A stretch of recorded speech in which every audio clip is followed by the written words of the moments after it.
നമ്മുടെ ഈ മലയാളികളുടെ പാരമ്പര്യം അറിയുമോ? കറി ഉണ്ടാക്കി കഴിഞ്ഞാൽ കുറച്ച് കറി ബാക്കി കാണും. ആ കറിക്കകത്ത് ആ പാത്രം കഴുകാൻ പറ്റില്ല. ആ പാത്രത്തിനകത്ത് നമ്മൾ ഇച്ചിരി ചൂടൻ ചോറും അങ്ങ് ഇടും. ഇതിപ്പോൾ ചക്കക്കുരു മാങ്ങ കേട്ടോ. അതിനകത്ത് ആ ചൂടൻ ചോറിട്ട് സൈഡിലൊരു ഉണക്ക മീനും വെച്ച് ഇച്ചിരി ഉരുളക്കിഴങ്ങ് മെഴുക്കുരുട്ടിയും വെച്ച് അതിൻ്റെ സൈഡിലോ ഇച്ചിരി മുളക് ചുട്ടരച്ച ചമ്മന്തി വെച്ച് പിന്നെ നമ്മുടെ പ്രൗഢി കാണിക്കണം. ഒന്നും നോക്കണ്ട, അങ്ങ് കുഴച്ചുള്ള ആ ചൂടൻ ചോറിന് ആ ചക്കക്കുരു മാങ്ങ ആ പാത്രത്തിലെല്ലാം സൈഡെല്ലാം വടിച്ചു വാരിയെടുത്ത് അങ്ങ് കുഴയ്ക്കണം. എന്നിട്ട് ഇച്ചിരി ഉരുളക്കിഴങ്ങും മെഴുക്കുരുട്ടിയും വെച്ചിട്ട് അങ്ങ് കുഴയ്ക്കണം.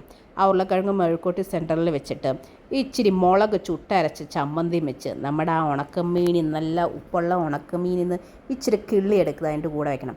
എന്നിട്ട് അങ്ങ് ഉരുട്ടണം.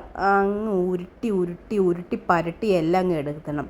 നല്ല ഉരുട്ടിയിട്ട് ബോൾ പോലെ ആക്കണം. എന്നിട്ട് ആ ഒരു ഉരുള നമ്മളൊന്ന് കഴിക്കണം എൻ്റെ മക്കളെ. ആ ചൂടോടെ കഴിക്കണം. വേറെ എന്ത് ഫുഡിന് കിട്ടും ഈ ഒരു ടേസ്റ്റ്?